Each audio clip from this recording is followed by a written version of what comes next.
আচ্ছা, তো আমরা হচ্ছে সেভ করলাম, হচ্ছে মানে এই প্রজেক্টটাকে সেভ করলাম। এখন হচ্ছে আমাদের এক্সপোর্ট করতে হবে। এক্সপোর্টের জন্য হচ্ছে আমরা টুলসে যাব, ডেটাবেজে যাব, জেনারেট ডেটাবেজে যাব, এবং হচ্ছে আমরা যেটা করব, আবার এখানে আসলাম, সবকিছু as usual database only.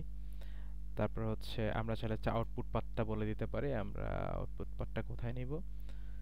So আমরা হচ্ছে যেটা করব, কোন এক জায়গায় আমরা একটু সেভ করে রাখি লিনাক্সের ভিতরে, যে হচ্ছে ভিজুয়াল প্যারাডাইমের ভিতরে হচ্ছে আমরা সেভ করে রাখি। ওকে। তারপর হচ্ছে ফরম্যাটেড এসকিউএল, এটা নরমালি ক্লিক করা থাকে না, এটা আমরা বাদ দিয়ে দিব। এটা ফরম্যাটেড মানে হচ্ছে একটা সুন্দরভাবে হচ্ছে এক্সপোর্ট করে দেবে, এটা কোনো দরকার নাই আপাতত। তারপর হচ্ছে এখান থেকে সিলেক্ট করব হচ্ছে আমরা এসকিউএল ডিডিএল দেওয়া থাকে, নরমালি আমরা এসকিউএল সিলেক্ট করব, আর বাকি যা আছে অ্যাজ ইউজুয়াল থাকবে, কোনো প্রবলেম নাই।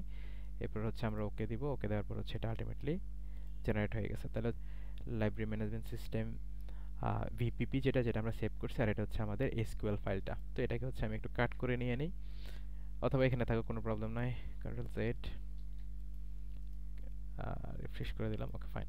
সো এটা হচ্ছে এভাবে হচ্ছে আমরা ওপেন করতে পারি।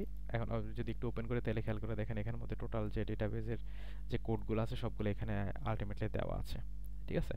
সো এখন আমাদের মেন কাজ হচ্ছে এটাকে হচ্ছে পিএসপি মাই অ্যাডমিন এটাকে এক্সপোর্ট করা।